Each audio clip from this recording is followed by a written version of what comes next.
Good morning, good evening, everyone.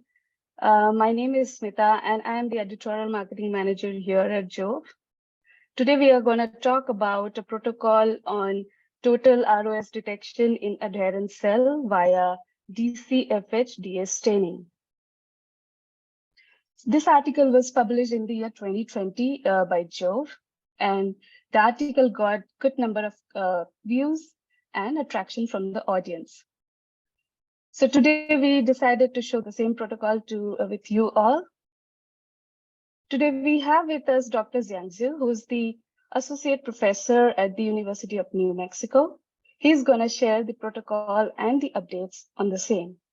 So thank you everyone for joining again. And Dr. Xiang, take it away. Thank you, Smita, for the introduction. Thanks for JoVE for providing this great platform for me introduce this paper again. Thank you for your attention. So, yeah, like Smith just mentioned, this paper was published in about 3 years ago at JoVE. So it has been accumulated citation more than, it's about 66 times based on Google Scholar. So one of the central chemical we used in this method is called DCFH DA. So this is used to detect total ROS. We used adherent cells in this protocol. Specifically, it's because our lab studies colorectal cancer, we used the colorectal cancer cell line in this protocol. So it's a pretty simple protocol. We detailed how to prepare DCFH DA solution, how to incubate cells with DCFH DA solution and measurement, and how to get the results analyzed. In this paper, detailed in this protocol. So there are 3 major reactive oxygen species produced by cell metabolism that is physiologically relevant. So the first one is superoxide anion. The second one is hydroxyl radical. Then the third one is hydrogen peroxide. This DCFH staining cannot detect a specific reactive oxygen species, but it's for the detection of total ROS. The mechanism of action for this DCFH DA probe is illustrated in this slide. So this compound can permeabilize into the cell, then it will be deacylated by the intracellular esterase to form the product DCFH. Then in the presence of ROS, this DCFH will be further oxidized to a fluorescent compound DCF. So if we shine the light at excitation wavelengths of 485 nanometer, so it will give a green fluorescence. So the advantage of this protocol includes these fluorescent images are visible. Then it's very easy to perform. We only need a fluorescence microscope and a fluorescent plate reader. Also, it is very efficient and cost-effective for adherent cells compared to other protocols, like the flow cytometry one. So that obviously every protocol has its limitations. So like I mentioned earlier, this protocol cannot differentiate a specific ROS, and it is not recommended for detection total ROS in tissue homogeneous. So let's go over the detailed protocol again. So we seeded the 2 × 10⁵ HCT116 colorectal cancer cells per well in a 24-well plate and maintained these cells in DMEM media overnight at 37 degrees for the cell to adhere.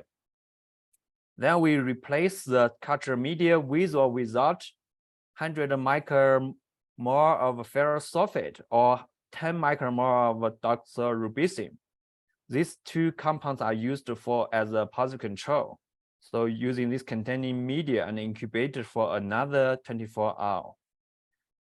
Then the next day, we prepared this DCFH DA solution.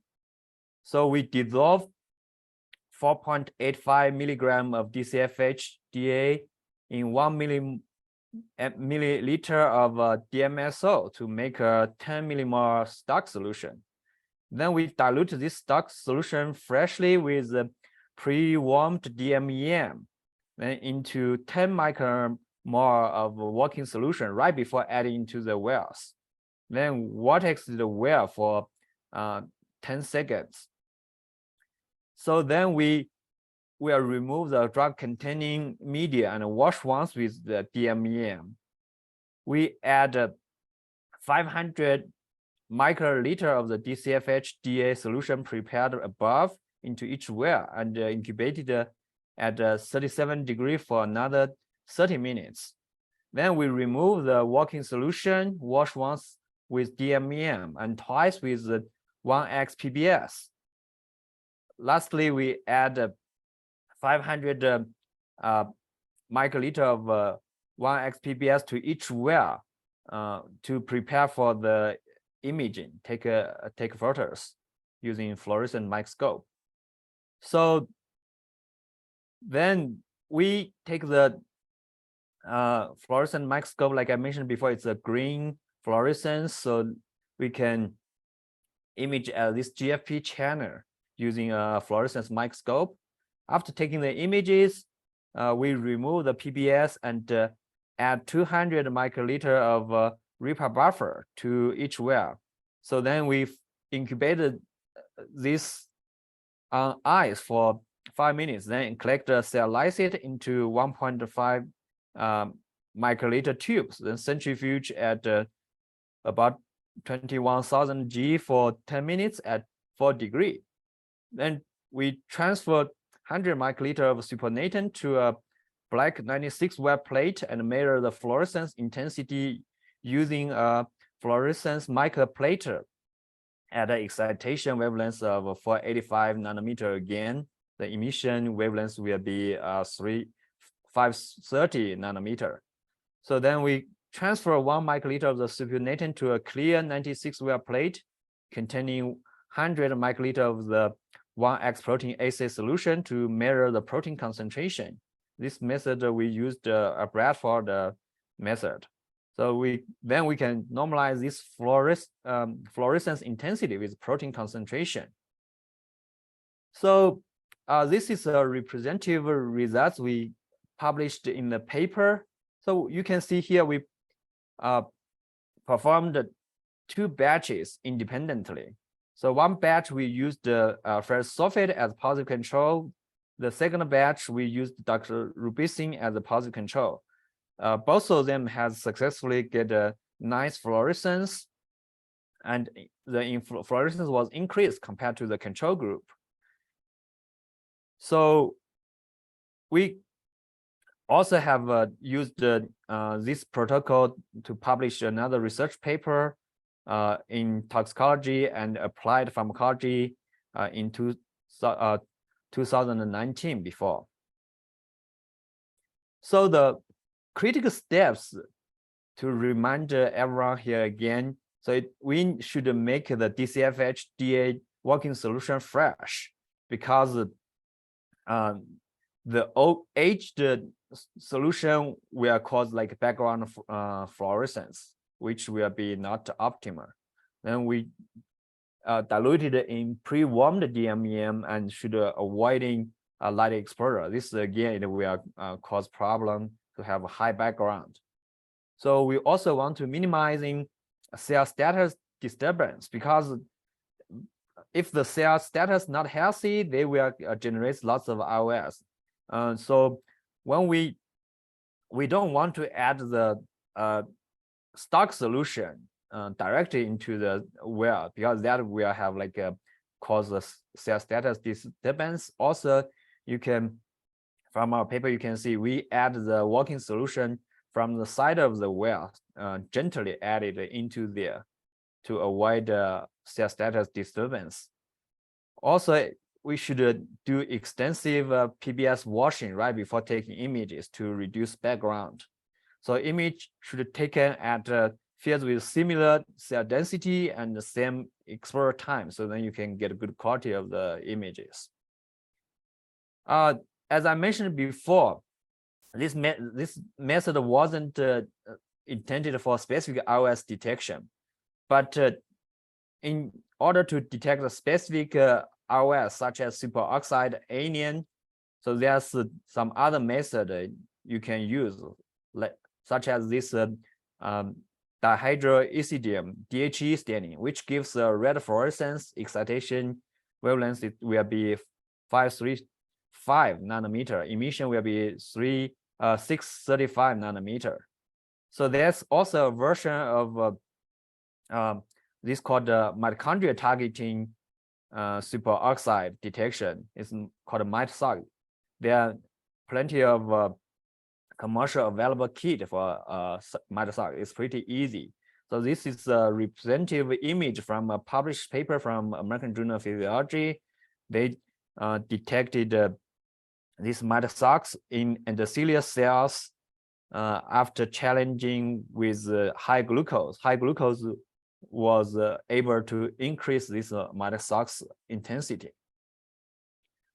So there are also other methods to detect for other specific ROS. This here has two reference papers using like a fluorescent probes detect hydroxyl radical and hydrogen peroxide. Specifically, if you're interested, you can probably go to read in more detail there.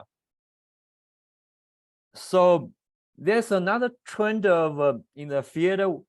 If we want to kind of detect the subcellular ROS, then probably there's even better but more complicated method using genetically coded probes. For example, there's a recent Cell paper published a few weeks ago in Cell. So they used this Hyper7. Then it's kind of, they have this mitochondria targeting sequence or nuclear targeting sequence.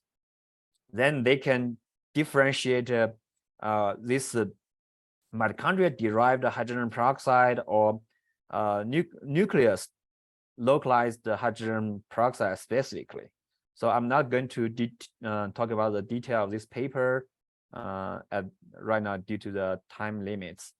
So also, like I mentioned earlier, it's not the DCFH DA staining is not good for detection of ROS in vivo.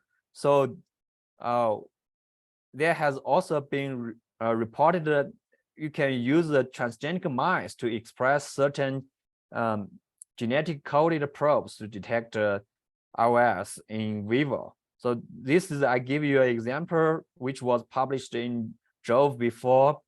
So they used the mitochondria targeted superoxide indicator called a circular permuted yellow fluorescence probe.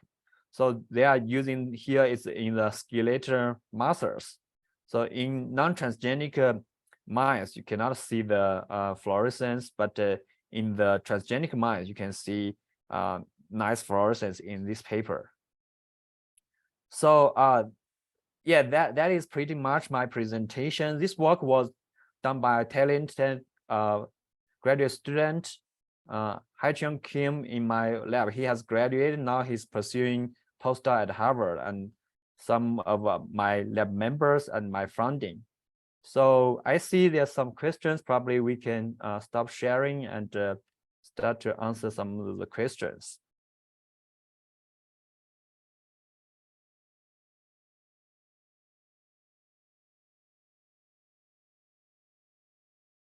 So there was a question asked. I was wondering how DCFH DA is better than the DHE. So according to the literature, DCFH DA generate DCF free radical during intermediate steps, which results into autofluorescence or artifactual effects. And secondly, I believe that this dye doesn't react with the hydrogen peroxide radical.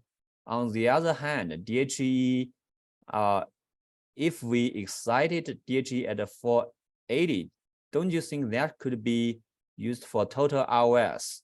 Since ecidium and 2-hydroecidium have the same spectrum measurement without any artifactual effect and with promising results.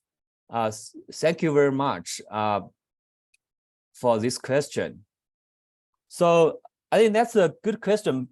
I think based on the literature, most people using this DCFH staining to detect the total ROS.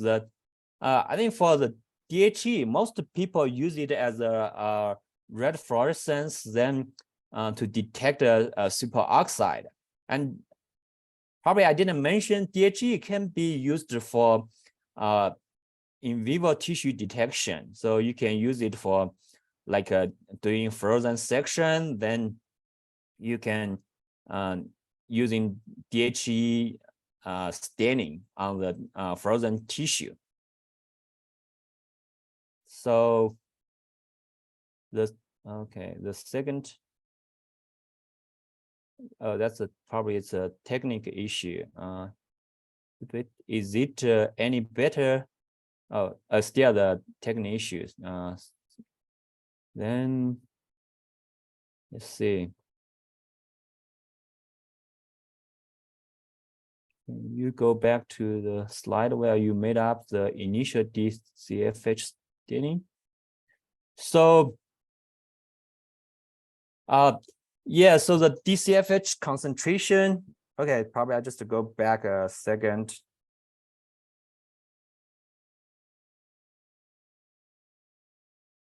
Yeah, so this we are using dissolve 4.85 milligram DCFH DA and make a stock solution at 10 millimolar, and then we diluted it into 10 micromolar, which is 1000-fold dilution. So let's see.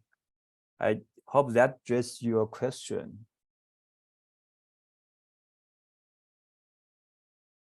So then, okay. There's another question. I'm wondering why there is a difference in DCFH DA intensity in the control cells of the representative image. Oh, that's a good question.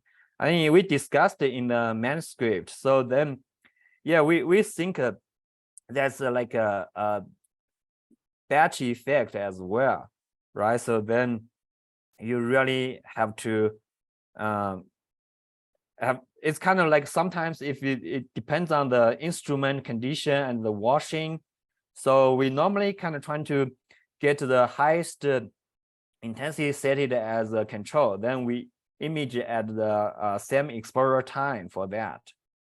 So that could be the reason. There's another question. In some methods, they load DCFH before the drug treatment. Did you compare these two methods? We didn't do the DCFH loading before drug treatment. So, but I think we kind of was able to get a reproducible result. Also, I would like to mention, yeah, it's good to include a positive control so that you know, in response to the previous paper, previous question, right? So then probably you know whether your staining is work or not. In case the the difference wasn't that great. I think if it 10-fold difference compared to the control, that would be nice. But sometimes you may not only get like a 2-fold difference.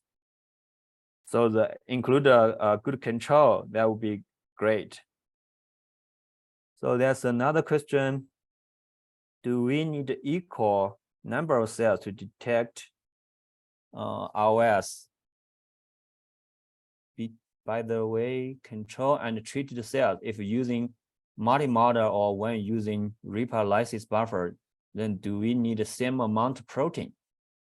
Yeah, I think this is a good question. So preferred, right? So we prefer to see the similar amount of cells. Then you do the drug treatment.